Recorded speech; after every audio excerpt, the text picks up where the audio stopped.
When you're very successful and efficient at your job, you get it. You're solid, competent, confident in all aspects of getting the job done. You understand and have dealt with most of the pitfalls out there.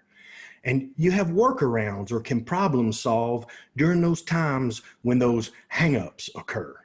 What may take others days, weeks, or months to accomplish or understand, you handle like it's second nature in a fraction of the time. Why? Because you've worked at it. More learning, better skilled, and better preparation. You go way beyond average, so you achieve a lot more. Look, y'all, elk hunting is no different.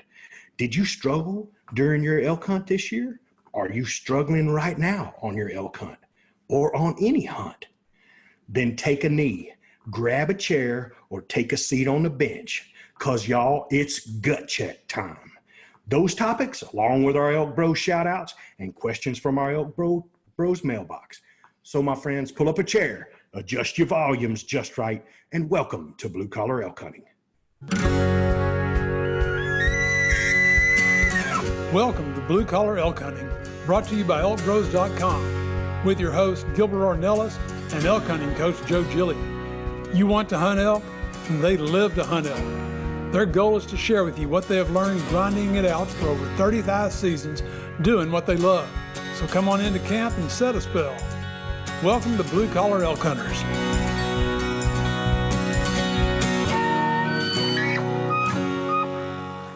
Hello there, everyone. If it's your first time with us, glad to have you. Hope you enjoy our show. And for those blue collar hunters following our show and grinding it out with us every week, welcome back to Elk Camp. I'm Gilbert Ornelas, coming to you live from Spring, Texas, and from Katy, Texas. The man the UPS and U.S. Post Office refuse to believe exists. One of the Venezuelan mafia himself, Luis Gonzalez. And from the DFW area, the CEO of the Venezuelan mafia and biological weapon assassin himself, Manuel Graterón. Yeah. And none other from Cimarron, New Mexico. Our elk hunting coaches are in the house. Leroy Chav Chavez and Joe WWJGD Gillia's in the house. What's going on, fellas? So you know why Luis, man, is the guy was the first person to order the Vacru camo, was bragging, was putting it out there. Yeah, I'm the first one to get it. I want you to know he still has not. And listen, to any of you guys out there, because there were about 5 people that had difficulties with their order, with everything going on with post office. And oh my Lord, it's crazy. You know, this is something that I've never dealt with as a guide. I've never had to deal with something like this. Right. But this whole thing with the post office, Luis Gonzalez, our elk bro, has yet to receive his Vacru camo, and right now, after it went through USPS and did a circle, I don't know how long did that, 3 weeks. Yeah. It did a circle, man. It went from Houston to I don't know where, man. It went just back and forth in a circle. Yeah. And then finally made it back to the manufacturer. And then I was like, and then people tell me, you don't use USPS, use UPS. You can count on them. So I purchased labels from UPS to get sent to him. And I don't know, he's been on the phone now for days and days. They still can't get it to you, bro? Oh, they misdelivered it. They delivered it to a different address. So then they try to track in a different city. Oh, yeah. Yeah, I mean, they delivered it to Houston. Katy, Texas is different than dadgum Houston. They delivered it to Chimney Rock. So apparently they contacted the driver. The driver said he picked it up and delivered it back in my house. I'm like, they lied. The boy lied. I'm like, no, that did not happen. And then so they contacted the driver again, and the driver this time said that he couldn't get recover the package. So they've lost it. And now they're telling me to call the shipper. So that would be Joe to actually put in a complaint so they can start an investigation. And I was like, okay, so wait a minute. what are you investigating? You already found out what happened. And I was like, yeah, but I'm not the person who's like, who do you work for? UPS? Well, so it's just like, yeah, it tested my patience to its limit today. And I was very upset. So we have to go to what they call protocol. And I said, no, protocol was that you were supposed to deliver that package to the address on the sticker. No, dude, we're going through proctology. That's what we're going through. It ain't protocol, man. That's crazy. That would be Manano. Yeah. And by the way, yeah, Manano may be the CEO, but guess what? I'm the board of directors, brother. Manano, it's great to have you, bud, man. It's a pleasure to be here, Joe. It's a pleasure to be here, Joe. I'm so glad to see you again. Yeah, and for those of you who can't see him, he's wearing my grandma's glasses right now because he can't read the screen. So he's 40 years old now, so yeah, everything's starting to regress. Yeah, he just had a birthday, just turned 40, right? Yeah, no, 38. 38. Yeah, 2 years ago. Me and Chap hope we look as good as you, bro, when we get to be your age, man. Yeah. Chap, always good to see you, brother. How you been feeling? Feeling good. Feeling good. Good, man. You know, no problem. You know. Fantastic. Things are going well. Awesome. Yeah, we'll see if we can get more than 5 words out of him tonight, man. We were like, last time we were like, oh, he had a special weekend. He goes, yeah, it was special. Yeah. Pretty good. Nothing to see here. Yeah. Man of many words. Man of many words. Exactly. Hey, big show tonight, man. You know, this is our 92nd episode. Only 8 away from our 100th show. 8. Right? 8. I can do this because I got fingers I can count down on, man, and I can, I can do the math on this one. 8. Yes. Oh, and guys, look, this show tonight, we'll see how this rocks because it might end up being a 2-part series. So if we don't get to all of it tonight, because we really want to get to some viewer questions as well. Yeah. We've kind of struggled trying to get some of those out, and we got a ton of them we want to hit. And sure. And this is we're going to see how this rocks out, whether it ends up getting deep on us or not. But this is real critical tonight, this show. So I just want to put that out there on the front. You guys that are listening, look, this is a huge 100th coming up for us, and we are looking for 2 listeners out there that want to join us on our 100th episode. And here's how you do it. You just write in to info@elkbros.com, and you need to tell us 2 things. First, you need to tell us about your journey this year as an elk hunter. That doesn't mean that you have to tell us about your hunt necessarily. You might not have even gone on your hunt yet. We're talking about your journey, and your journey could have encompassed the last 30 years. It could be the last 5 years. It could be the last 4 years, and how 2020 was part of that, and tell us about that journey. That's what we're wanting to hear, what that's been like for you. And then secondly, you need to tell us why you would like to join us on our 100th episode. It doesn't matter if you punched a tag this year or not, or if your hunt is still coming up. We're going to be selecting 2 of you grinders, and we're going to be giving gear to those others that write in as well. So not all of them. We're going to select so many for the gear that we get, and so everybody's going to be a winner on that. But this whole thing, like you said last time, you were talking about our whole purpose, right? And this whole thing has been about y'all.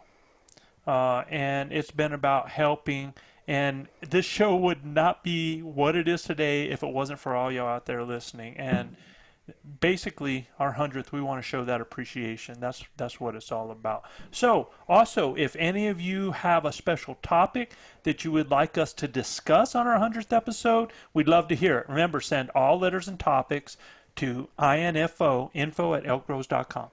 All right? And they're already flowing in. Yes, sir. Yeah, man. Already cool stories. I was reading one today that you sent out, Joe. Really cool stories, So we appreciate the guys out there sending them in. We're gonna get them read and then do a pick and have a couple guys on the podcast with us. It's gonna be epic. And I've had a few people that have told me on Instagram, yeah, I'd like to be on the 100th, but like you guys out there, you really need to send that email because I'm the one that goes and checks the Instagram, and it's all of us as a crew that are reading these are going to select. So I need it to come to me so that all the crew can see that. All right? Yep. Cool No deal. doubt. Fellas, you know what time it is. It's time for our ElkBros shout-out. If you're new to our show, these are just shout-outs for just a few cities with the most listeners topping our charts this week. Yeah. And you know what? Before I start, hey, Lake Stevens, Washington, somebody from there, please tell me what's going on. Reach out. I mean, this for the fourth week. They are just rocking, and we went ahead and went to another 5. But I want Lake Stevens. I want somebody to send me an email. Send it to Joe at ElkBros.com and tell me what the heck is going on in that town. Because I mean, they are still tripling, if not quad, man. The number of listens on any other city right now, and they have gone from oblivion into our all-time listening numbers of 12th on the list of a bunch of huge cities on there too. So Lake Stevens, tell me what's going on. I'm curious, man. You got everybody in the university listening? Do you have somebody I'd really like to find out what's going on there. All right. So for the top listener, in 1962, this community was named the most perfectly planned community in America by Life magazine. But since then, it has been taken over by pirates. Well, at least every September, because it was in 2017 that the city hosted its first ever North Glen Pirate Fest as its own daring way to celebrate what they call Talk Like a Pirate Day. Hi, matey. So in years past, the event was broken up into 2 distinct celebrations. Friday night's Pirate Ball for adults, which had live bands on 3 stages, special rum, mead. What the heck is mead, y'all? Anybody know? Mead is like, I want to say mead is like another type of alcohol, but it's like a wine. And I like an ale. Yeah. It's like an ale. So yes, I'm not sure. I thought they just misspelled meat because I thought it was going to be meat and beer, man. But it's mead and beer drinks, and they have a treasure hunt contest. And then 2 years ago, the city added because of people were saying that they were missing one thing, and what they were missing were mermaids. So 2 years ago, they added mermaids to the event that occupy a 3,500-gallon tank that serves as a mermaid stage that's about 2 feet deep in the middle of the festival, where the mermaids can swim up and interact with the guests. So, arg, it all happens, matey, in North Glen, Colorado. Yeah. Hey, Joe, mead is just about anything that you would ferment with honey, any fruit or anything like that. So wine or, any kind of fruited whiskey that you might want to make or, drink like that. But they used it back in the old days, and they fermented it with honey. Well, my alcohol usage has been limited, and until I met a few ElkBros. So. Oh, you're going to blame it on us, huh? Mine too. I only do them during the podcast. Yeah. I've been using alcohol a little bit. Rubbing alcohol. And sanitizer. Sanitizers. Okay. In today's second top listening spot is our northern brothers and sisters. A short drive from Calgary in the valley of the Bow River. This bedroom community has a rich Western heritage and a charming historic downtown. Those in the state have probably never heard of McKay's ice cream, but it is a family institution here, started in a local store back in 1948. If you visit, you have to head back to McKay and ask for the 2-scoop combo of black cherry on the bottom and wait for it. maple bacon on top. It doesn't get more Canadian than that. Here's for Cochrane, Alberta. Alberta, Canada. Cochrane, Alberta. Cochrane. Man, I got to go there, buddy. That sounds good. I like me some bacon. I want to tell y'all, this is possibly relatives of mine.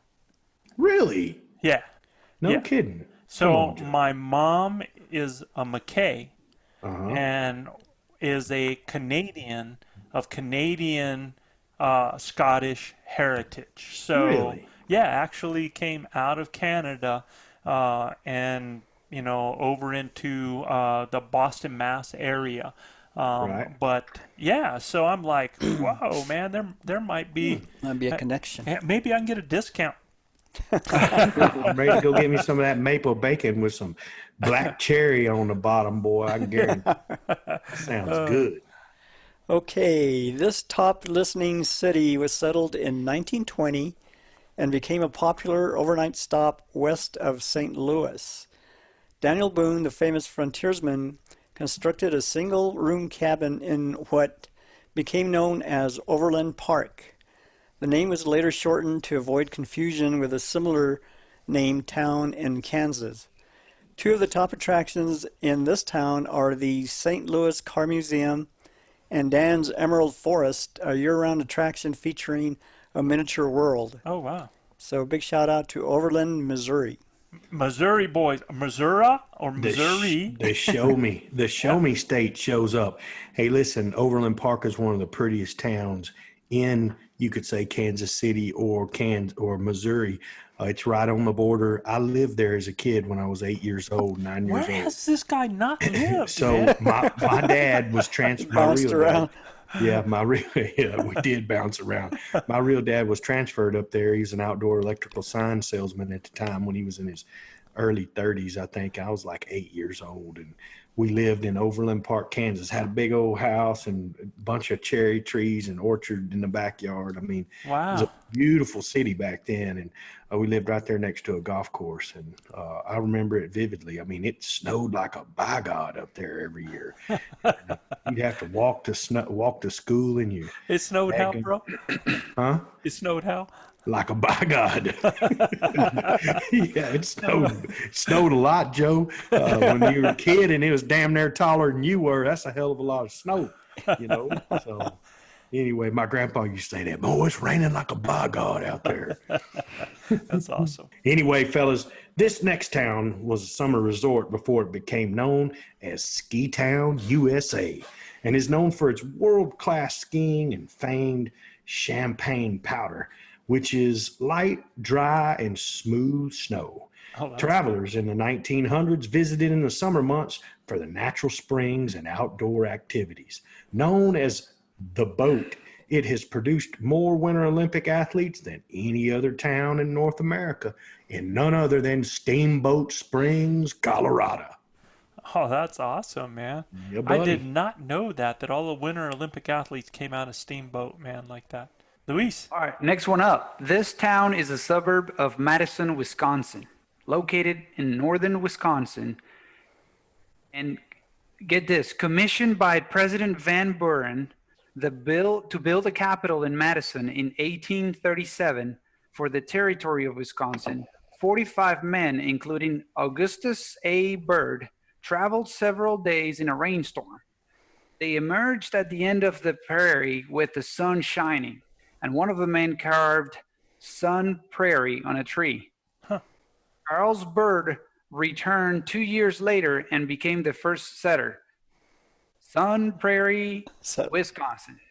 Sun Prairie. Sun Prairie. Yeah. That's awesome. So is Charles related to Augustus, or how does that, is there a relationship there? Because the guy that wrote it. That was probably the same one, Augustus A. Bird, instead of Charles. Oh. And that was settler. He was the first settler, so he returned. So Chad was saying that he thinks Augustus and Charles, I think the name was supposed to be the same person. Yeah, I think it's the same person. Yeah. And Wisconsin, man. Yeah, I got to say something about Wisconsin, because it seems like everywhere I go, there's people from Wisconsin, and if you look at the plates in the cars around here. Yeah. Obviously, you have Texas and you have Colorado. Right. But then the next most plates I see are from Wisconsin. Really? It's pretty amazing. Wow. And even when I went to Hawaii, we met a couple from Wisconsin. So That's crazy. they really get around, and there's a lot of hunters from Wisconsin. And oh man, yeah. I mean, There's those a lot guys. of big deer hunters over there. Yeah, they're big deer hunters, and they just love to hunt, man. They just get out of there and they just love to hunt. All right, so here we go, guys, man. We're gonna, this is kind of real near and dear, and it's because this is what we are about, man. I talked to a lot of guys, and I've been getting some letters, and there's been some conversations, there's been some pep talks, and with a lot of people, man, out there that, there's some people that that struggled this year. And there's people that had some hard times, some difficulties, and there's been a lot of people that have faced that with a real positive attitude as a learning experience, and that they're going to be better next year. But I'm sure that, and I know there's some people out there that, man, it was a hard experience for them. And I just want to, this whole podcast is about being an efficient elk hunter. Guys, this is a gut check here. This is us as coaches talking to you, and with a message and a lot of different messages that we want you to hear in this. And some of it's some challenges, some of it's some deep reflection. Whether you, and I got news for you. I'm talking to those of you that punched a tag this year, as well as those that did not punch a tag. Because I can tell you, as an athlete, some of the hardest practices I ever had, and the toughest my coach ever was on me, is after we won. No doubt. No doubt. Because we thought we were all that, and you have a tendency to become satisfied. Complacent. Or maybe you won and you did not play a great game. Yeah. You know what I mean? That's why we say all the time, Joe, winning and losing we can't control. We play our best game and get beat, or we can play really a bad game and win. It's really about how we go about it. Absolutely. No doubt. I mean, I wanted this to be a gut check for, there's going to be people listening to this that have already had their season go by, and there's going to be some people that are still out there. And you know what? There's a bunch of y'all that are going into deer, going to be hunting pigs, going to go out and hunt bear, going to go different places. And this is not just about elk hunting. And it's not just about hunting. I'm telling you, this is about life. For sure, I'm living proof of it right now. It's gut check time here in H-Town. I'm gonna be straight up. So you can either pack it in, sit on the bench, or you can get up and get after it. So I'm really looking forward to diving into this, Joe. Yeah, absolutely. And my money's on you, bro, too. So no, I got you. No, I'm telling you on that. And look, every year Chav and I would have a meeting, a sit down with our athletes, whether it was formally or it was inside a room, it was on the bench, and we'd talk about the upcoming season, just to make sure our kids had their heads on straight. And there's some things that we told them, and things that I learned from you, mentoring with me and being us coaching together so many years. And the first one that we told kids, man, because kids would come in into our program, it's like, oh, we're going to be a state champion. It's just, we showed up, man, we're going to be a state champion. And the first thing that we would tell all of our people is, there is no magic wand. I mean, there is no shortcut. There is no, hey, you're going to, this is going to happen. It is work, and it's hard work. And we tell everybody, if it was easy, especially in things like track and field and cross country, right? Right, exactly. Yeah. If it was easy, everyone would do it. And there's a lot of people that shy away from it because it is work. And here's another thing I would tell, and listen to you guys, listen to this. And I'm going to put this challenge out to y'all. I would look square at every one of my athletes, just like I'm talking to you, and I would say, 33% of you will not make it and will drop out. That means that it was such a tough ordeal for you, or maybe you weren't ready for it mentally, maybe you weren't ready for it physically, maybe you weren't ready for it through your expectations, and so it left a bad taste in your mouth, and it might not be the thing for you, and you might go to the wayside because of that. Well, I'm challenging you with that, to make that 33% not be you. Okay? And I know a lot of y'all out there had goals for this season. And sometimes, we have goals and then we jump into something that's new, or we transfer over from hunting this animal to this animal, or we transfer from this weapon to this weapon. And then we listen to about 3 or 4 podcasts. We watch a ton of YouTube videos and we're like, yeah, I'm ready. And it just don't cut it, man. That just don't cut it. And you might have set your goals, and you might have had multiple goals. Your goal might have been to fill a tag, and you might have had a lot of goals along the way. But understand something, and this is what I love about sports, this is what I love about hunting, is that goals do not care about how tough things have been for you. They don't care about how much money you have. They don't care about what sex you are, what race you are, who you know, how you know. It has nothing to do with that. Goals could care less. They are not guaranteed. They're not purchased, nor does a goal lower itself for an easier grasp. There is nothing, guys, there is nothing that you're not able to do if you work at the skills, work at being positive, and live for the passion of competition. If you do that, all those successes, all those goals will take care of themselves. But when you set those goals, you're going to have to really take a look at what it's going to take to accomplish them. And it's not going to be a magic wand, and it's not going to be a shortcut, all right? And look, as your coaches, all of the guys that you're going to listen to tonight want to celebrate your successes, the big ones, the small ones, and those successes that aren't included that a lot of people would think about. I mean, some of y'all are like, for me, my success is having a season with my son or daughter. For me, my success is having a season with my father or my grandfather and having that experience with them. Heck, doggone yeah. I mean, for us, it was a success for us to have Chav up there on our last night of our hunt up there. Huge success. Huge. Absolutely. Huge success. One of the best moments of my hunt, for sure. Absolutely. Getting to sit down with him in the middle of the clear cut, listening to bulls bugling, watching him smiling. And I mean, it was a cool deal. I was there. Manano and I sat with him. Manano and I sat with him that evening, listening to you and Brendan and Luis thundering away at that herd. I mean, it was a magical evening. Yeah. It was amazing. Amazing. Yeah. But we want you guys to understand at the same time, if we are helping you to evaluate, or unless we are helping you to evaluate and learn from both your successes and your struggles, then we as coaches are failing you. Our goal, like we've always said, is to help you flatten that learning curve, to be the most responsible, ethical, and effective elk hunter that you can for the upcoming season, but to also prepare you to be even better in the future. And y'all look, our measuring stick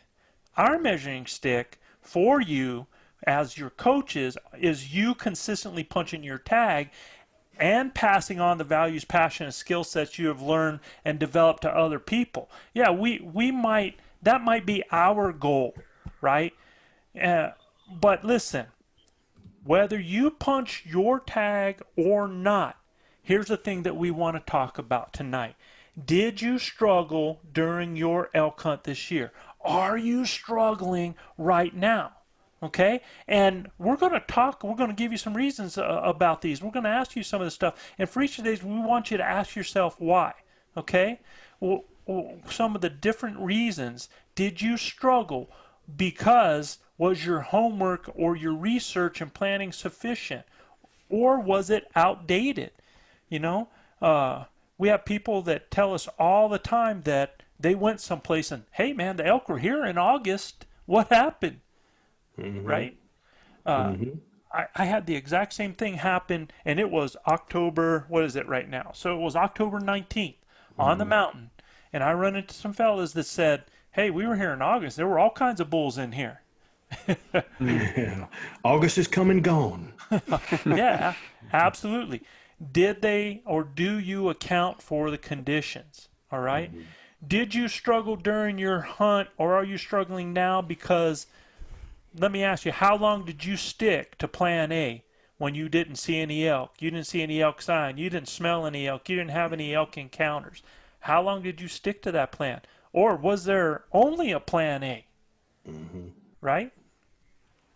I mean, guys, we've had tough hunts, Oof. right? Yeah, it started off tough this year. What were the first 2 days like? Yeah, well, I mean, that was really good. First morning, walk out of camp, Joe bugles, and boom, answer. It started off like gangbusters, and then, man, somebody threw the brakes on till the mafia showed up. And the mafia showed up, they knock it down. Then we get all the weather, and I mean, yeah, it starts getting better from there, no doubt. But did we struggle? Absolutely, man. I had Brendan with me. First day, I call in several bulls for him, and man, just didn't go right. Was that part of us, or could we have done things better? Heck yes. I know Brendan's thinking about that as well. Me too. So yeah. I mean, did we ultimately punch a tag? Sure. Did I struggle doing it? 100%. There were physical struggles, there were mental struggles, but at the end of the day, man, we know as coaches that if we just keep pushing and keep fighting, good things are going to happen, and we never gave up. And I believe that with all my heart. If you don't ever give up, you still got a chance. Grinders tuning in, thank you for listening to the Blue Collar Elk Hunting Podcast. Our goal is to share our knowledge and help you flatten that learning curve so that you too can have some of the very same incredible experiences that have given all of us here at ElkBros a lifetime of memories. If you like what you hear or see, you can get all of this information plus so much more from our Base Camp Elk Hunting Training Camp, the first in a series of online courses from our Blue Collar Elk Academy. Our Base Camp Training Camp allows me to use my coaching style and share almost 40 years of elk hunting experiences successfully hunting elk on public lands, as well as over 20 years guiding hunters of all ages and experience levels. This course will be like nothing you have ever experienced in concept and structure, using success-based coaching techniques that will elevate your confidence and skill sets. Our camp will prepare you specifically from that final moment most in your control, those final minutes or seconds the elk is in front of you, backwards through each step and level, allowing you to see, visualize, understand, and relate every coaching point to what lies ahead, the next step, the next thought process, the next success. Because y'all, you've already been there. You know what it looks like. By tapping my 30 years of teaching and coaching experience, our camps are developed considering multiple learning modes with text, visuals, audio, as well as video. And Base Camp will benefit those new to elk hunting all the way to the 10 to 15 year vet. So if you are looking for that one thing to help you fill that tag this year, invest in the most important piece of equipment there is, you and your elk hunting knowledge. You can find the Blue Collar Elk Hunting Academy and the Base Camp Training Camp at ElkBros.com. That's ElkBros.com. Keep dreaming of the screaming, believing in achieving, and most of all, keep grinding.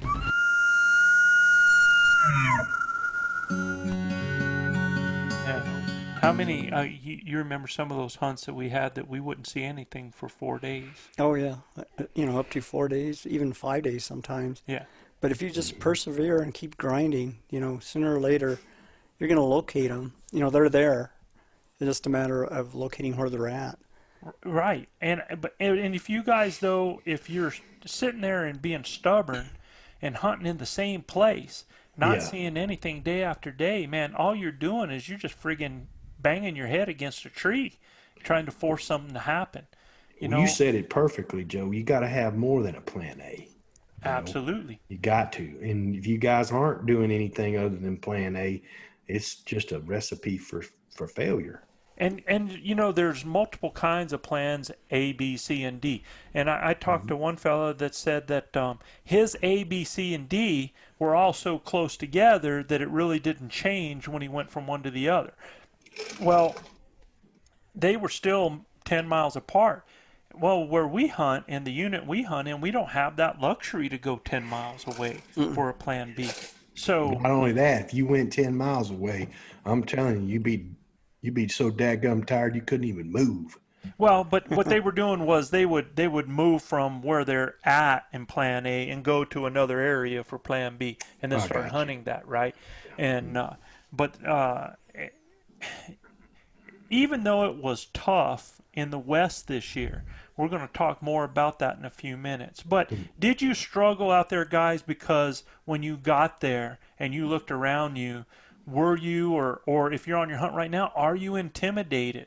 Are you staying to the same roads as everybody else? Are you staying on the same trails? Or are you going out and hunting fearlessly? Are you looking for those places that other people want to stay away from? Are you dropping down in those holes? Are you the person that, when you look and you see that animal and it's on the other side of a canyon, are you willing to go down and go back up after that animal?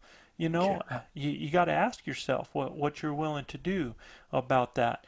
Are you having trouble? Did you struggle finding or locating elk?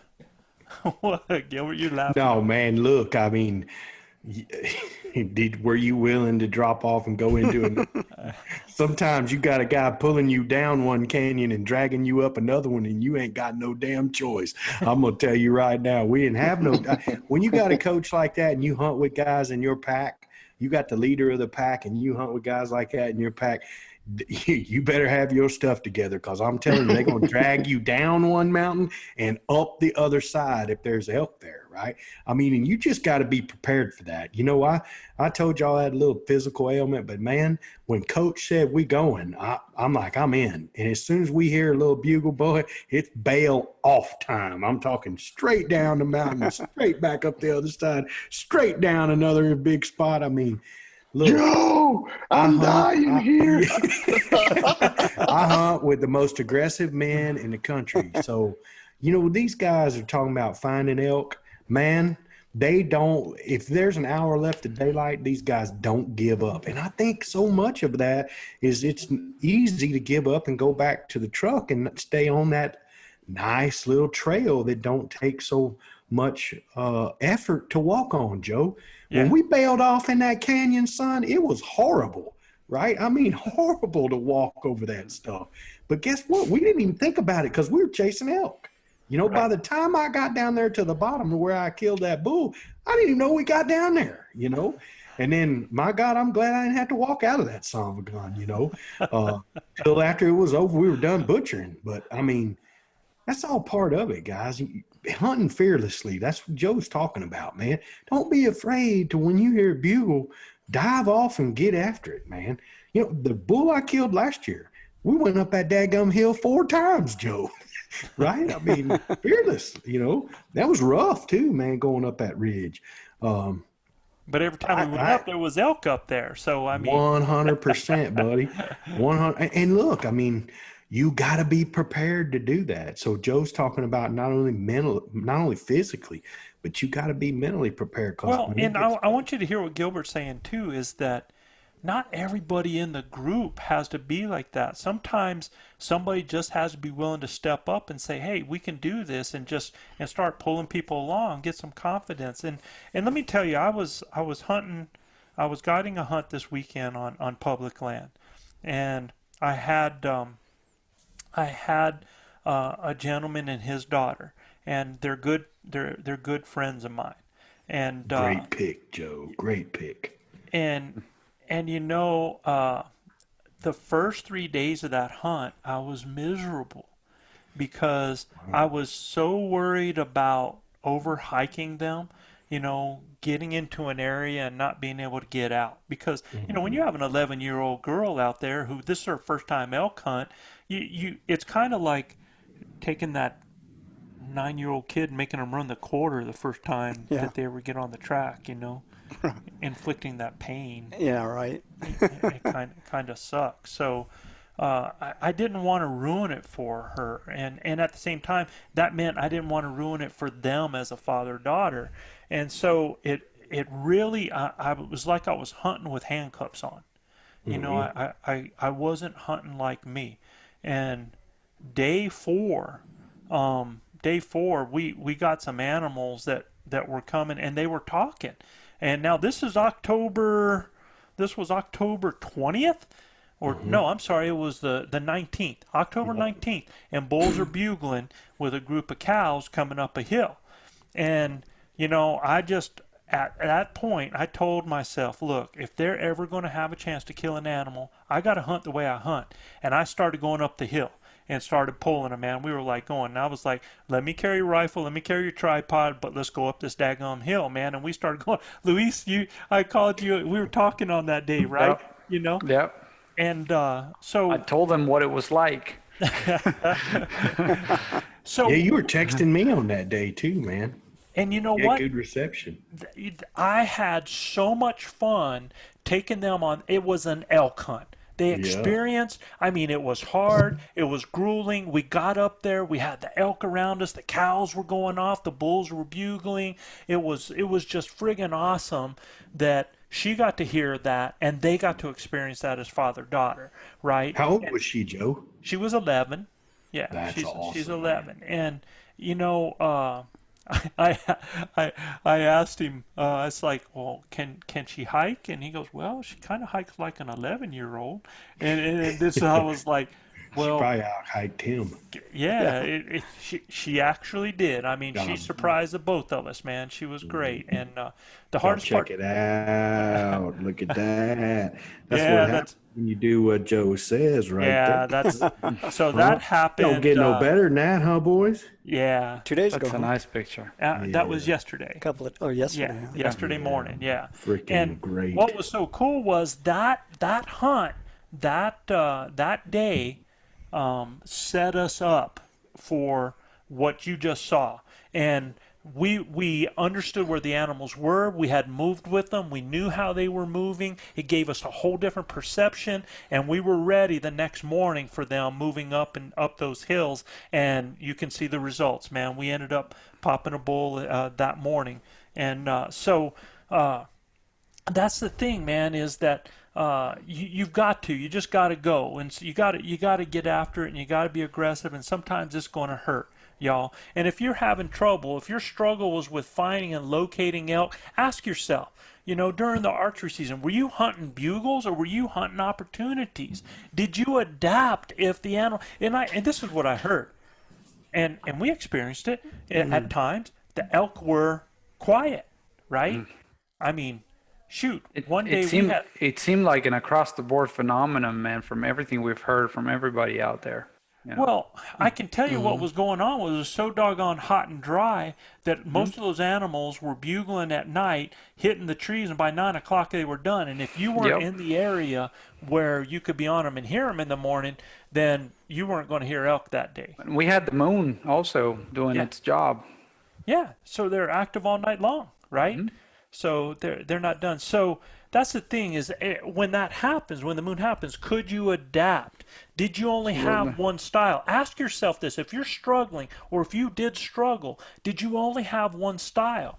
Were you hunting or were you hiking and hoping is what, I want you guys to ask yourself. Did you have trouble getting close? Did you have trouble getting a setup? Did you have trouble with the shot opportunity? Did you have trouble finishing? So how were you at creating those opportunities? And understand something. When I talk to people, I don't always wish them good luck. I tell them go create your opportunities because, luck is nothing but skill and opportunity meeting y'all. So you got to get out there and get after it, and you've got to create those opportunities. Were you close at any point, but you found yourself with limited calling ability? Did you experience an elk hanging up and not know what to do with it? If you got a shot, was the result precise? Why or why not? And what do I mean by precise? Well, was the result precise? Did you kill him in recovering? Absolutely, man. Did you put that arrow where you wanted it? Did you? Yeah, where you meant it. Yeah, exactly. Mm-hmm. Did you get that 2 holes? If not, was it user error?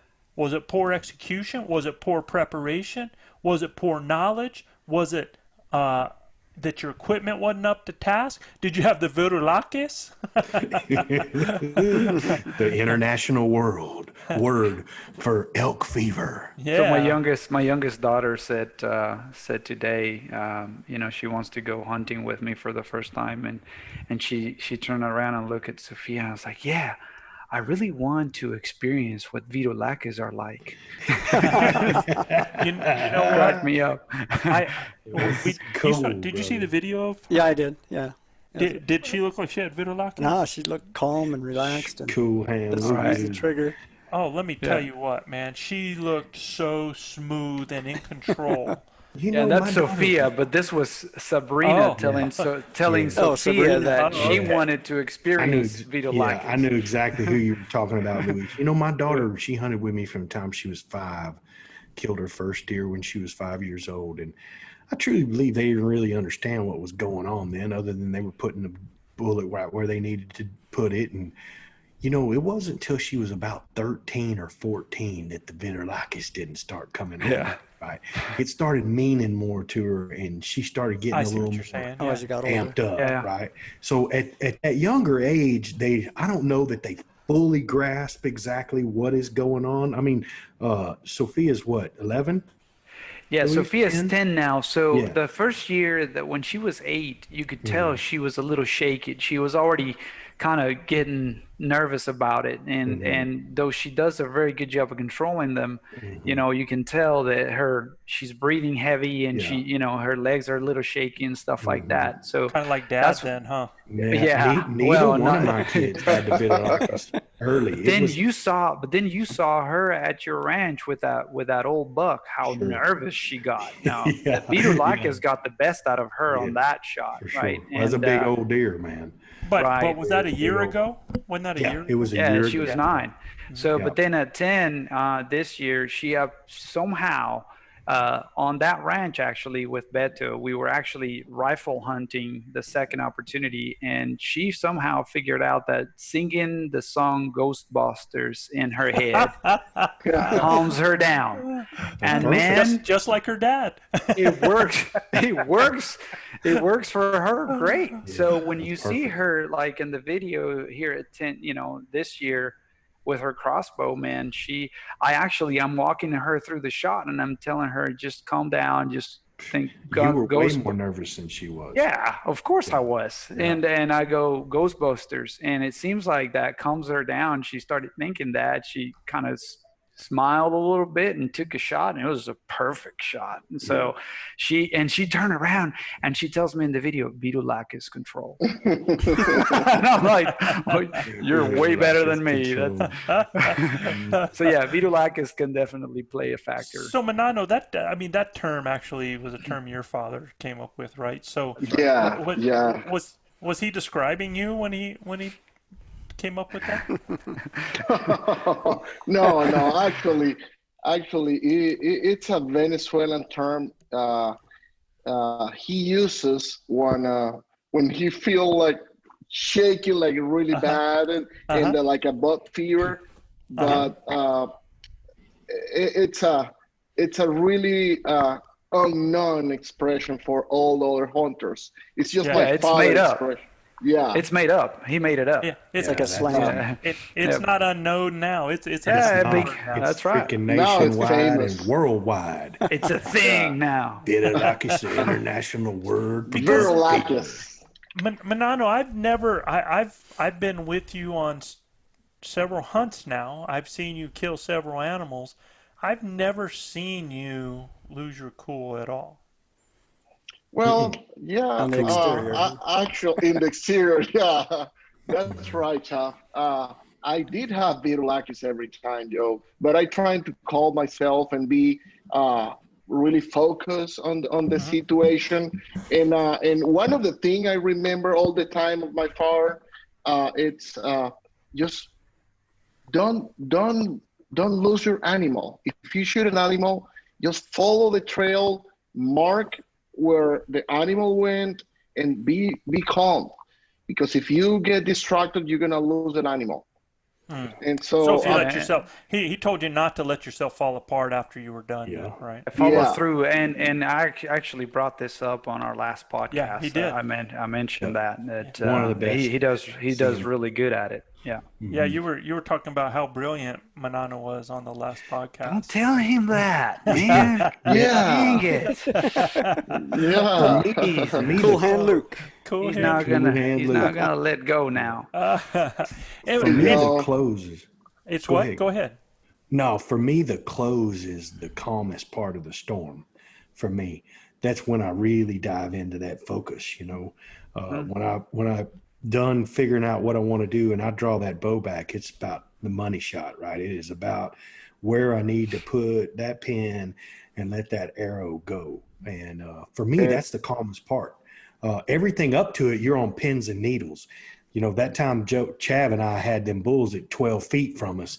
I was about to go out of my mind. I mean, we were at any minute things were going to blow up, and even this year, trying to calm my nerves after we blew that one bull up and the other bull, took a little while to come around. And when he come around, I knew, man, and then when he stood there for just a second and let me draw my bow back, that was the calm part. But as soon as I heard him crash and Manano come walking down the hill, Manano's having Vitellakis on top of my Vitellakis, and it was an epic deal. But for me, the calm part is the drawing the bow back and centering that up. And a lot of guys, that's where they're most nervous. And for me, if you can't calm yourself through that, it's hard. It's hard to bow hunt. It's hard. I mean, it's worse. I feel the Vitellakis kind of through the whole process. I feel like I can control them prior to the shot and really control them while at full draw.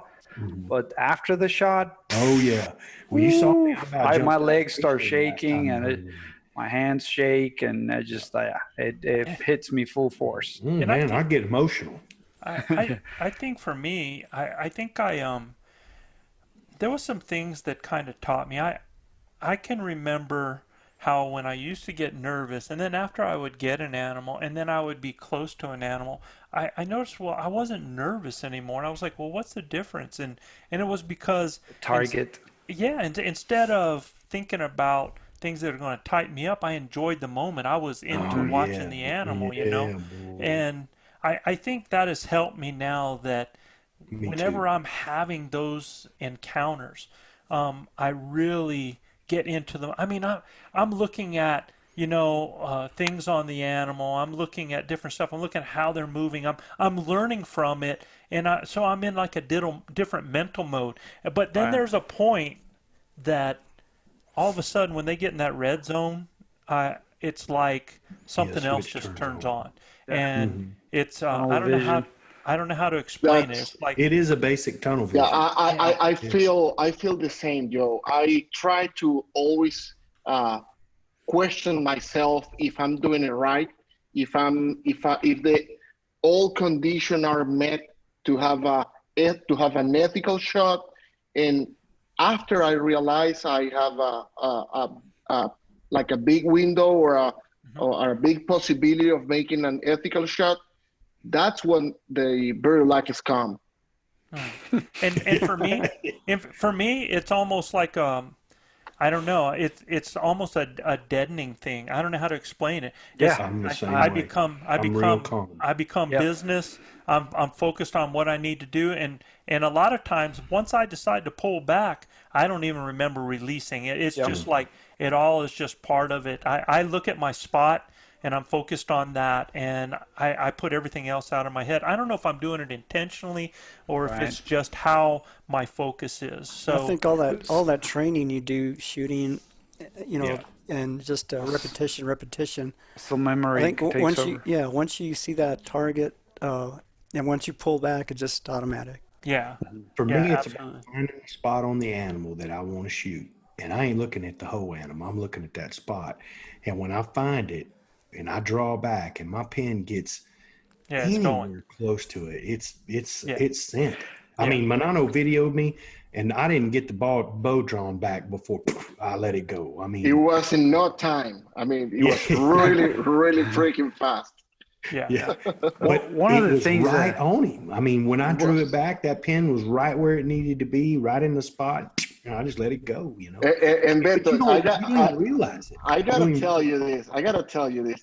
You did it with such a style, like, man, it was like that in the movie.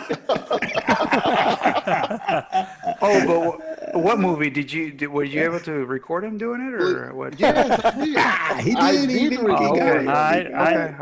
I don't think we have that recording, bro. Okay. I'm just saying. I don't know what movies he was we have referring it. to. Yeah, okay. A movie in the mind. You don't have it, Joe? You have it. I don't know. I'm gonna have to go back and look, You man. better go back, buddy. That's what I have him drawing his bow. Okay. Showing his Camera bow, B and stuff. then But he goes anyway, like, Bro, all I know is, man, I don't know, when you guys you and Brandon went off together and you had all those elk in front of you, and you were supposed to, I guess you were trying to They left their wingman, Joe. all I got was video of the ground, man. It's like rocks and grass, and I'm like, oh, and then he's telling us about this giant bull, and I'm Joe, like, at least you were getting some video. I didn't get any. But so actually, something interesting about Virulakis, something that I learned with the very first doe I ever shot with a bow with Arizona with you, Beto. I was in this pop-up blind, and I had does all morning. They were just kind of in and about, but I had a target buck in mind that Beto had talked to me about. So I was just sitting there, and no bucks were coming in, and I was gonna shoot a doe. That doe ate there the whole morning, and I never had Virulakis. The moment I decided that doe was a target, it just all freaking kicked in, man. I was like, whoo, Virulakis. But why is that, bro? And let's talk Again, about it. Did you feel a slip in your confidence? Did you feel like it was the first animal the first doe I ever killed with a bow? So what he's talking about is a fight or flight response, right? Because that's the adrenal dump you get. That's what makes you shake like that. And that's only triggered by our adrenal gland. That's from a fight or flight response. But there has to be, if he's looking at an animal all this time and now he decides he's going to shoot the animal, there's got to been, he had to have doubted himself to get that. Yeah, of course I did. If it's doubt or if it's excitement or what. All of the above, right? I'm fixing to take a life. I'm fixing to take a shot. I'm 50 to take a shot with a bow. I'm first time ever shooting at a deer with a bow. This not to mention doe, he had 30 of them standing around him that could bust him at any minute. This doe was at 17 yards from where I was in a pop-up blind. So it's just like it got real quick when I decided that was my target. But and I learned that every time that I pick a target, when I pick the target and I see the opportunity, that's when it starts kicking in. But with time, I've been able to control it better until after the shot. But they're still there. They just I kind of try to where my kids now, I make them wait. I make them see all the deer when they walk in, and I don't ever tell them which one's the target until it's go time, because they'll do the same thing. They'll get a little edgy. Is that him? Is that? Just watch him, man. Let's watch him for a few minutes. When I decide to tell them, they go okay then. So we talked about those people that struggled with the shot, if it wasn't precise. But I want to talk to those people out there that their shot was precise. So if you got a shot and the result was precise, then I want to tell you guys need to get even better. You need to get prepared for the unexpected. You need to not become satisfied. You need to challenge yourself continually. And if you do that, then you will continue to have that precise result. But like we said in our last podcast, understand, that's why I'm telling you, prepare for the unexpected, because crap can happen. And for sure, I've had it happen to help me. It could have really, really hurt. I've been shooting, I'm shooting for my spot and have a twig deflect and deflect the arrow into the neck of the animal. Now that could have been daggum awful. And it happened to hit the jugular when it deflected it. Now, so do I go, Yeah, that was awesome. No, I mean, I need to pay attention to crap like that. And we don't always see all the twigs, but man, it's just something that we got to train ourselves to try to see that so that we don't end up with something like that happen, because that could have gone very bad the other way. And so listen, you guys out there, whether you were successful or not, you are going to always have struggles during a hunt of some kind. Yeah. Some in your control and some not. And for those in your control, we have to really take an honest look in the mirror and not make excuses. Do not make excuses. That's the easy way, and it sets you up for continued struggles and future disappointments. So if you had a hunt this year, and I mean, you can go, I mean, it's easy. You can say, oh, it was hot and dry this year, right? Well, Yeah. did the elk disappear? They still there. The elk are still there. They where Right? they're at. Yeah. You can go, oh, there were way too many hunters. But look, y'all, 10% of those hunters out there during that archery season still killed an elk. All right? So if you were in that 90% because you're going, there were too many hunters, you know, and I'm telling you, there were still, I mean, even though there were way too many hunters out there, there were, look, I saw more broken horn elk this year than I have seen in a long time. So the elk were still finding a way to find each other despite the hunters being out there, right? I mean, think about there's way more elk out there than there are hunters at any given time. Oh, yeah. In Sure the woods. Sure. Yeah. Yeah. I mean, people were saying the elk were not vocal, right? I beg to differ. Early in September, they were roaring. Sure. Well, Beg to differ. but let's talk about that one afternoon. Sure. We were in an area where the day before we saw 300 head of elk. We covered ridge after ridge after ridge, not a peep one, right? I mean, we're going all afternoon doing all of our hiking, not a peep. Getting ready to really, in our minds, starting to call it. You're going, oh man, they're already thinking about what Manon and Luis are making for dinner, man, right? And wind was driving some of that too. Wind was driving some of that too, Joe.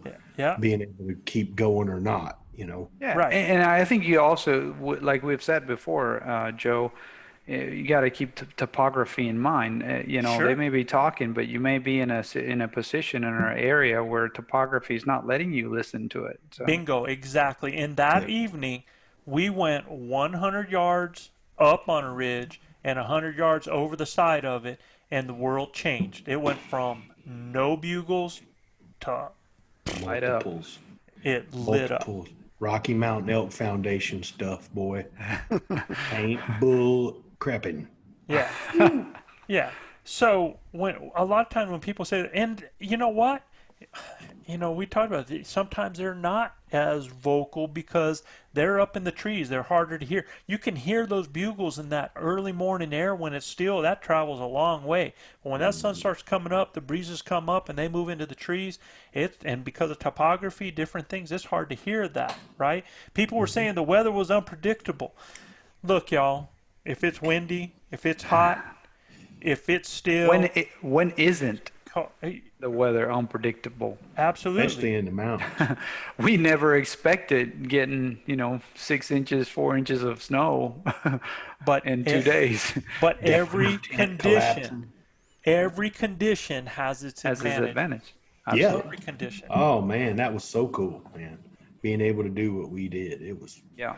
And I've talked to guys that were up there hunting during that time. And they were like, "Man, that just threw us for a loop," And I'm like, "Really? Well, how did y'all tackle that?" "Man, well, we couldn't even go out." I'm like, "What do you mean you couldn't go out?" "Man, it was freezing. We weren't ready for that." "Oh, so you weren't ready for that, huh?"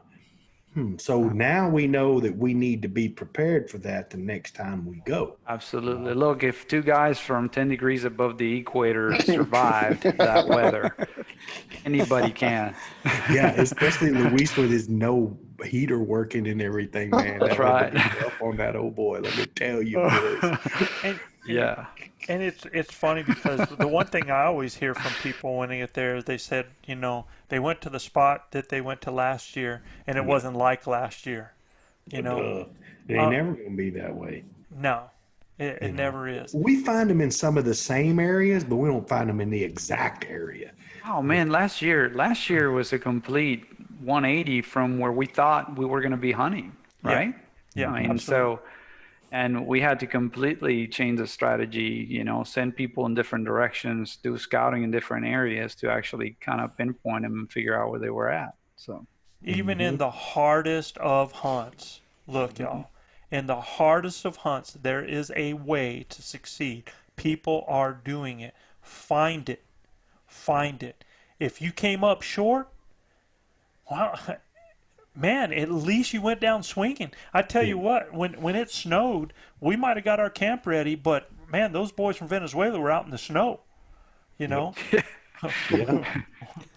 100%. Self-defense. They had to walk to stay warm. Yeah. Hey, look, I mean, I'm when you wake up in the morning and your tent is an ice box and you're blowing smoke trying to get your bed ready and, you know, get clothed up and It was you look up and you're freezing, this Chad. far I know. from the ice getting ready to, you know, bend your tent down. I mean, we have I got a cool footage, camera A stuff. I got a cool footage coming out of my tent with all that snow. And you remember that footage, Joe? I thought style? Minato shot that footage. No, dude. Yeah. No way. It's, you know, no. I want to tell you, man, you know, we heard all that business on the weather radio and Overestimating him. Yeah, whatever. And then, man, went to sleep and woke up and it was like, dadgum, we went to the North Pole.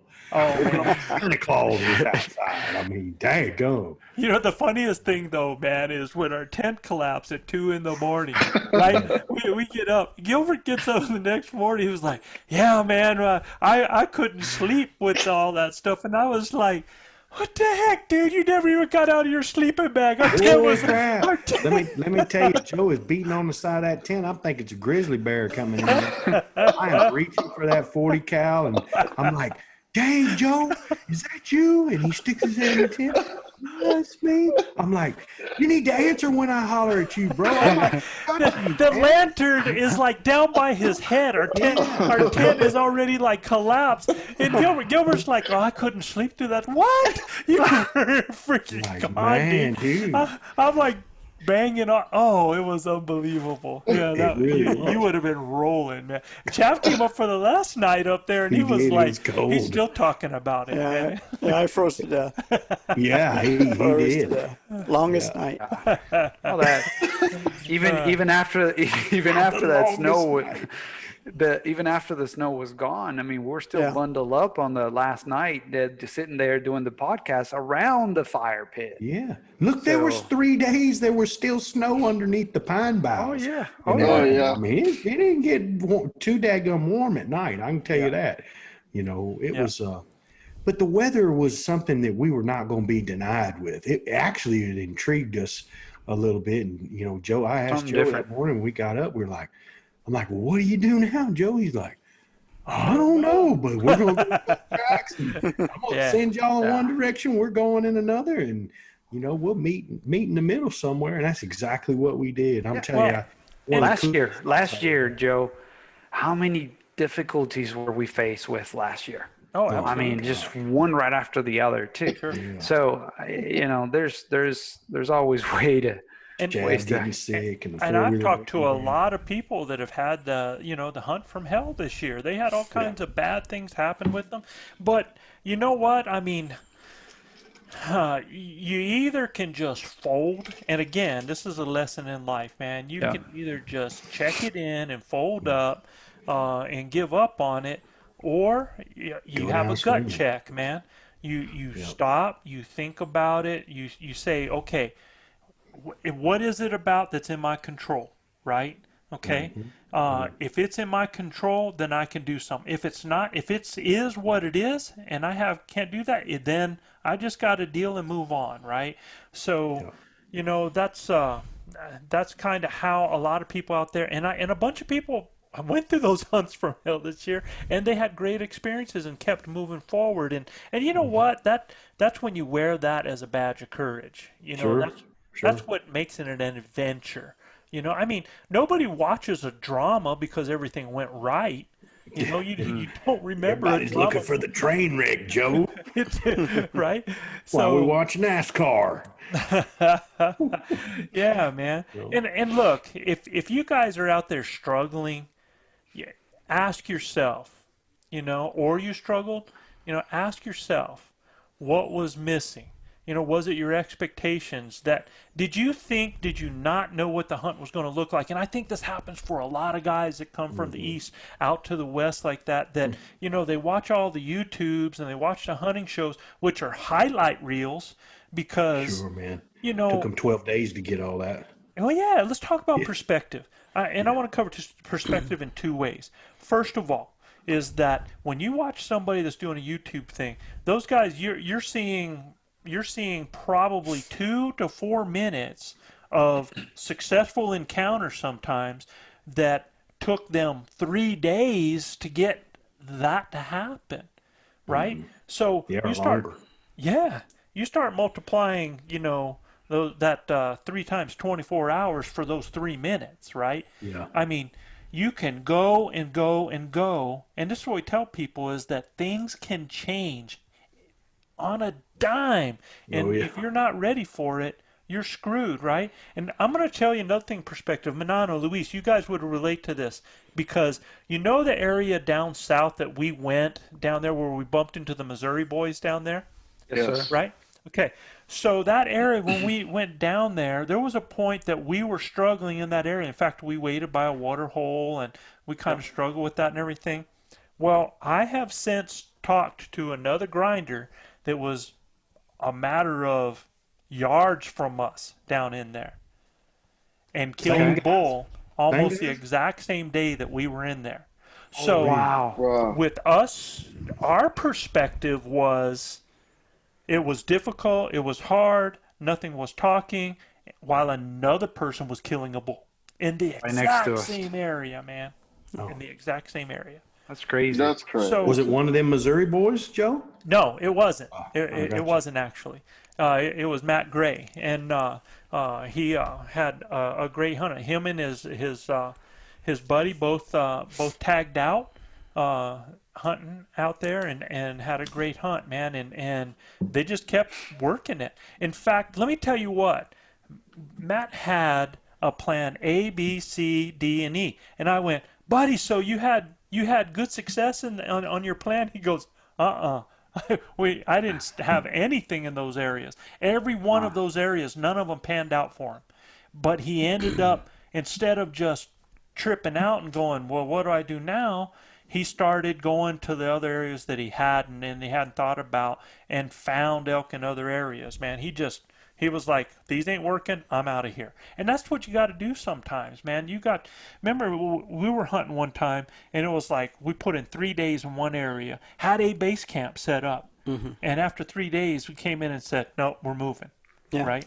I mean, sometimes you got to pull stakes, man. You just if you're comfortable, and I talk to people like that. They had, well, we didn't want to move because we had a big base camp, and you know, my aunt was with us, grandma was comfortable in her chair, and, you know, it would have been inconvenient. Well, all right then, all right. So when you ask yourself what was missing was the fact that you were in the wrong area. You needed to get out of there, and you didn't because of other people that really weren't involved in the hunt, right? Okay. Now, if you were there just to have a good time with grandma, aunt, and uncle, then that's what it is, right?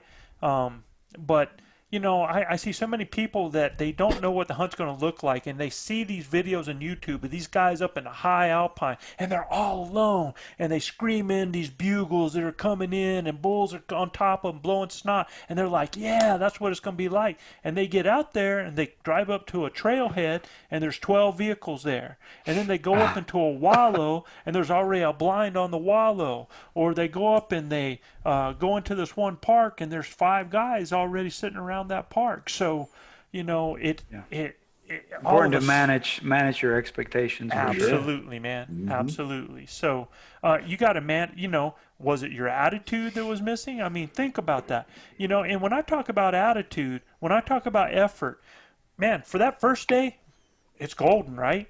Day 2, Yeah, day 2 we're good. After day 3, if you haven't seen anything, what happens sometimes to that attitude and effort, man? Or day 5 or day 10, right? Yeah. And, I talked to another group of hunters that really struggle, but even in their struggle, they had an encounter with animals close up, but didn't get the shot.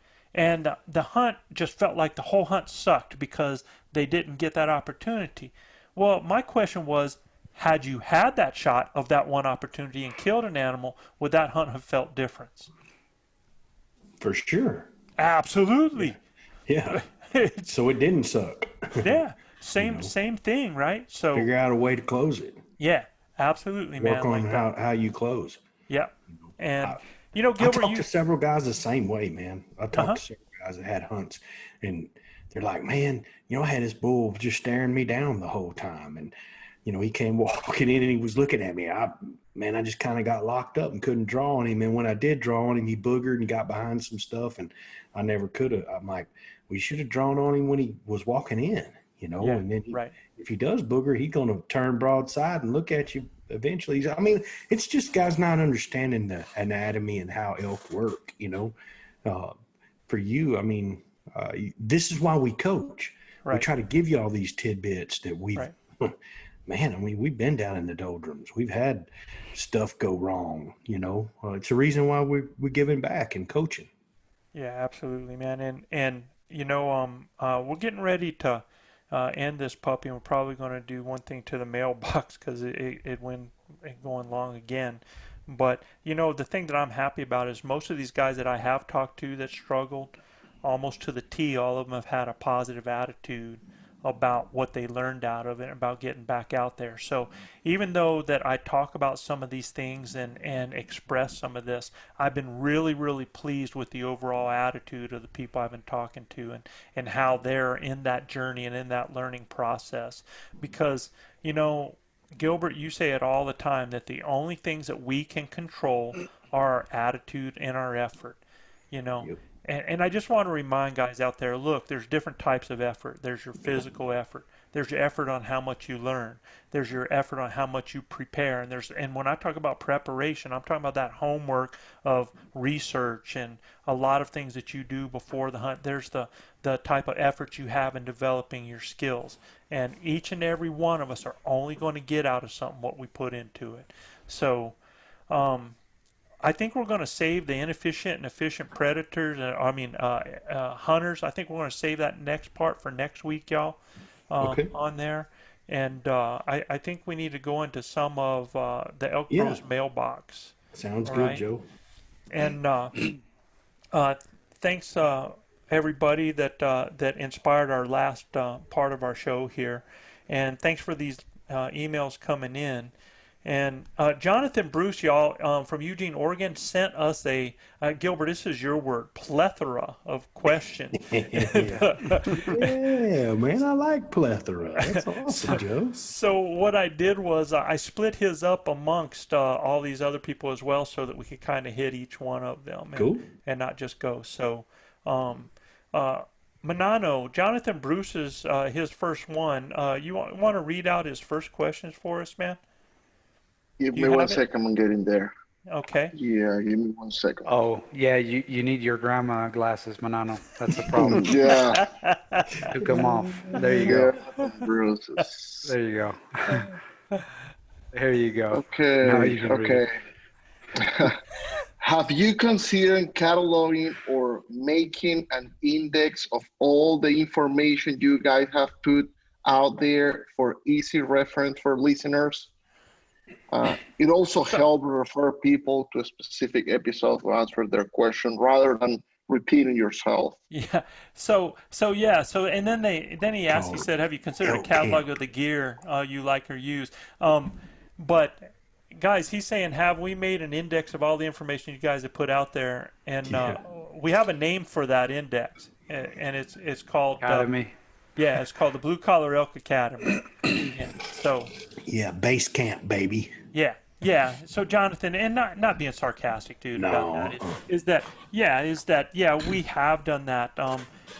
We put out a lot of free content, and I get a lot of people that ask questions that haven't listened to all of our podcasts. And so the first thing I'm gonna tell you guys is go listen to the podcast and see what you can find. And if I may, real quick, and I get what he's asking, right? But the way I see the podcast is just like you said. I mean, you've got specific topics, and they're all titled by what we're talking about on those specific topics. Right.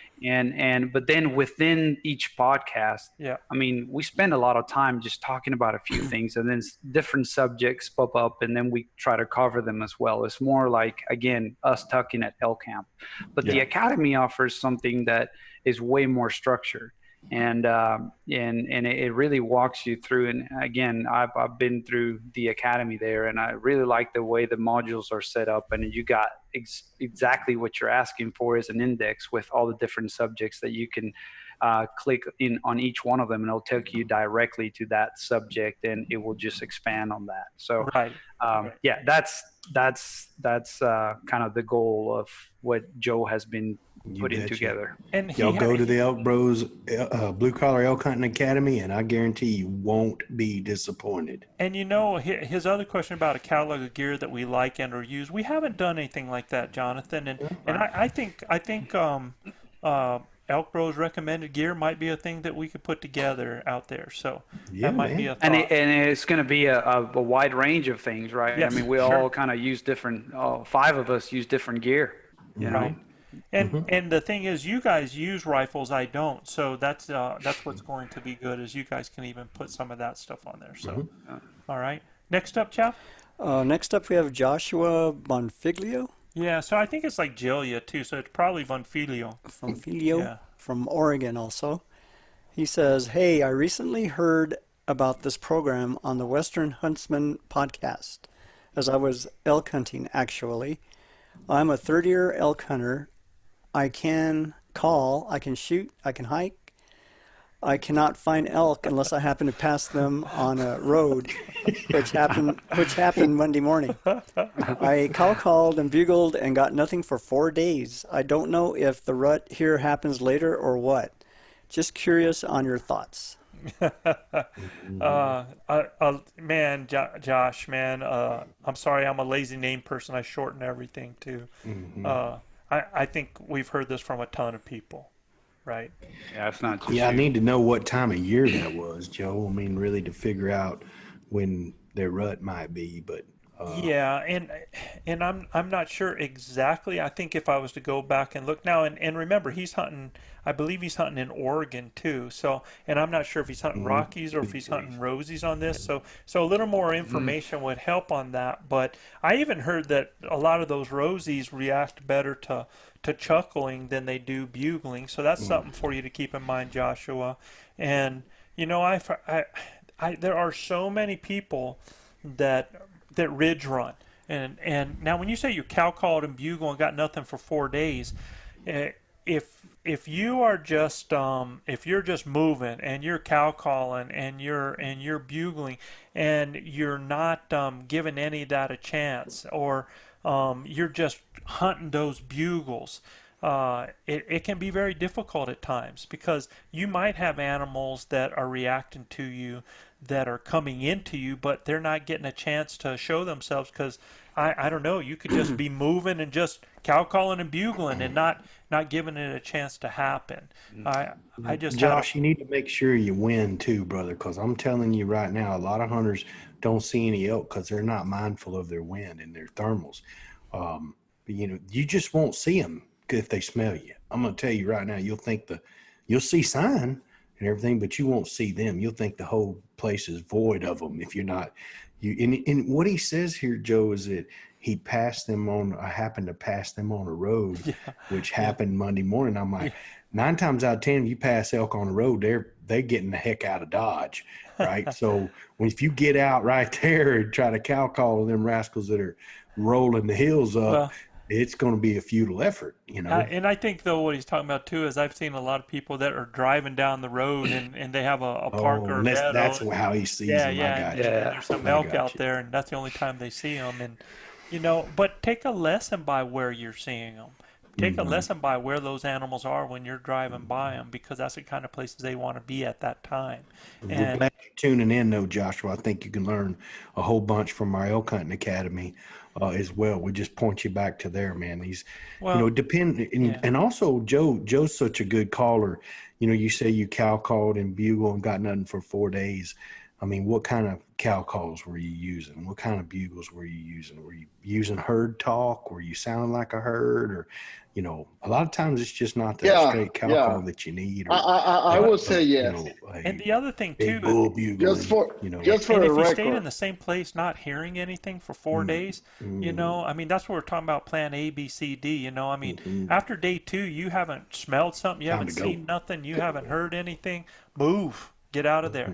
All right. And if you ever really want to learn how to chuckle, you just kind of give me a holler, man. I'll kind of, you know, show you how chuckle is done. Joe can tell you all about it. You know, it's. Does he chuckle good? Does he chuckle good, Manano? That's true friend love right there. It's just for the record. Just for the record, yeah. But Manano's like, yeah, he chuckles good. Real good chuckle, man. Yeah. Gilbert, what is Jonathan Bruce asking his next one? Mr. Jonathan says, do bachelor groups of elk exist? Yes. No cows nearby for miles, just a few bulls. Is this a thing? Yes. Or is that a thing? If so, do bull elk and bachelor groups call, bugle, vocalize, or whatever? If bachelor groups do exist, is the cow call extra effective? You know, or is it solely effective? Depends. Okay, so a lot of questions. Do bachelor groups of elk exist? 100%. Yes. If so, do elk and bachelor groups call, bugle, vocalize, or whatever? Heck yeah. Yes, Bull absolutely. news. Yeah. Mm-hmm. A lot of bow calls.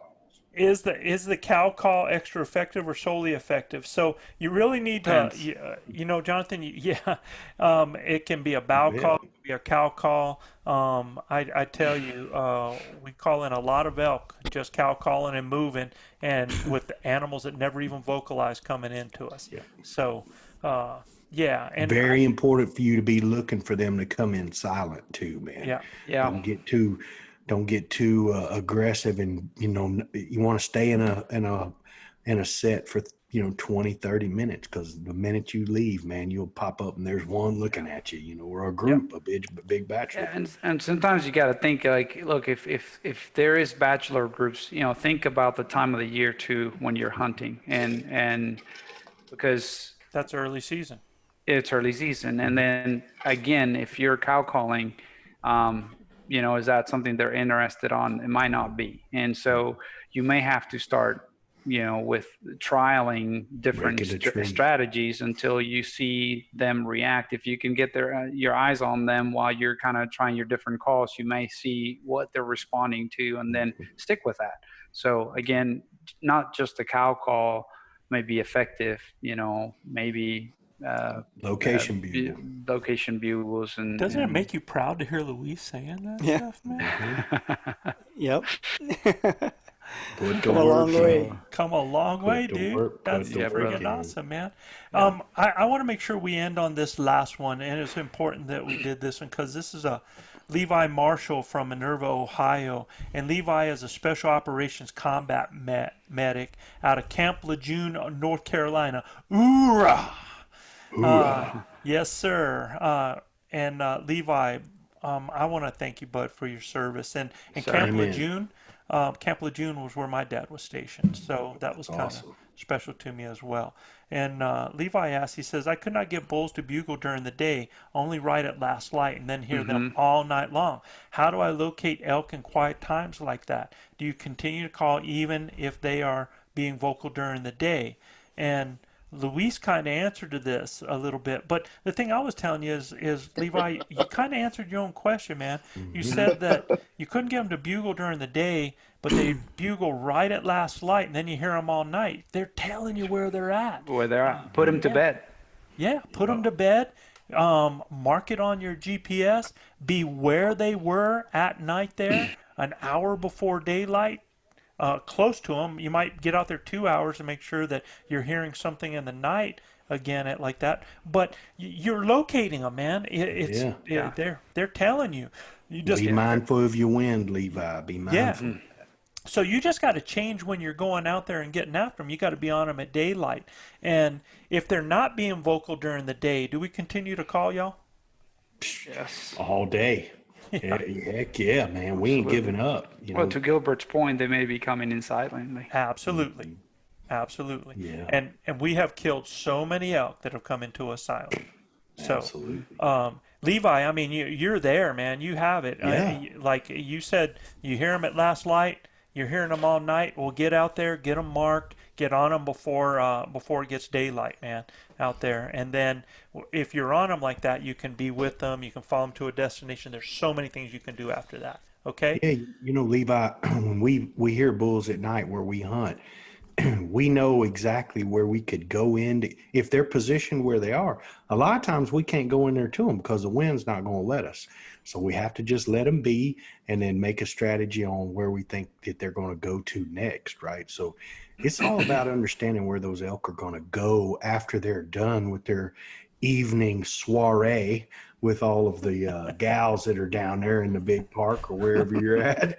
But I'm telling you right now, man, I mean, they're going to stop off at the U-Totem and get them a drink and a bite to eat and chase the girls the rest of the way up to their bed. So you guys set up on them in the peripherals, use your wind. Man, you got them pegged, Levi. You just got to make a few other decisions and you're going to be right in the middle of them. So before we get out of here and close out, I just want for Chav, for all these guys that struggled this year, for the people that went out there on their first year elk hunt this year, and they found it hard and they found it difficult, what would you tell them before we get out of here? Well, first of all, don't give up on it. I'm sure there were a lot of positives when you think back on it. It wasn't all negative, I'm sure. And continue to learn. That's the only way you're going to get better is, persevere through the hard times. There's some people that get out there and will just bump into an elk and shoot one. And anybody can do that. It's those that just persevere and continue hunting through the bad times. If you can do that, then you're going to be successful. Just don't give up on things. I know my first couple of years, it was like, if I did get the opportunity, I wasn't going to make the shot because I wasn't that good of a shot. But, through, 38 years, 40 years we've been hunting together. So this is 39 years this year. So next year, number 40. Yeah, it's let's say 140 years, the first 20, I maybe kill 5. And then I kind of tripled that the last 20, so is that 40? Yeah. My math. So it comes with time, and that's why we're actually doing these podcasts to let you cut that time down. It took me 40 years to be a pretty good elk hunter. We're going to flatten your curve so you can get out there, before you're as old as I am, before you're proficient. But just hang in there, grind it out, and you'll be successful. You don't need math. You control your destiny, right? You control your destiny. Absolutely. You don't need math when you got wisdom, Chav. Just want to say that. When you got the elk ninja in your hip pocket, son, let me tell you, you can fight hell with a water pistol. I ain't never scared when I got Mr. Chavez with me. I guarantee you, man. But Chav said something that I took to heart, because when you're saying just there's always positives, I think it's very important that you focus on those positives and you repeat them to yourself, even when you get back to camp at night. If it was a rough day, and it's like, well, if you kind of repeat the stories of the things that went well, it just keeps your mindset in a positive state. And so I think that's very key, and that one kind of resonated with me, Chav. So I like that advice for sure. Leave me alone. Oh, man, many cool days with Chav and Joe in the field. You can never take that kind of wisdom for granted. That's why our these guys work tirelessly on the Blue Collar Elk Hunting Academy, man. It's got so much good content. You're going to be much better elk hunters if you go to it and check it out. It's it's well worth triple the money that we charge on the web page. You guys check it out. I guarantee you will not be disappointed. And always good to have Chav and Joe in the house with us, guys. Listeners, if you like what we're doing, please subscribe, rate, and review us. You got to go to Apple Podcast or iTunes to review us. You can check out more elk hunting content at ElkBros.com. And also, guys, if you'd like to have one of your questions answered on our show, just send your question to info@elkbros.com. That's info@elkbros.com. Another fantastic show, Joe. Yep, and we'll continue next week with the next part of it on efficient elk hunters. You betcha. Continue to part 2. Like we say down here in H-Town, husbands kiss your wives, wives kiss your husbands. Hug your babies, keep your broad head sharp and your powder dry. And we'll see you next week right here on Blue Collar Elk Hunting. There you go. That's it. All right.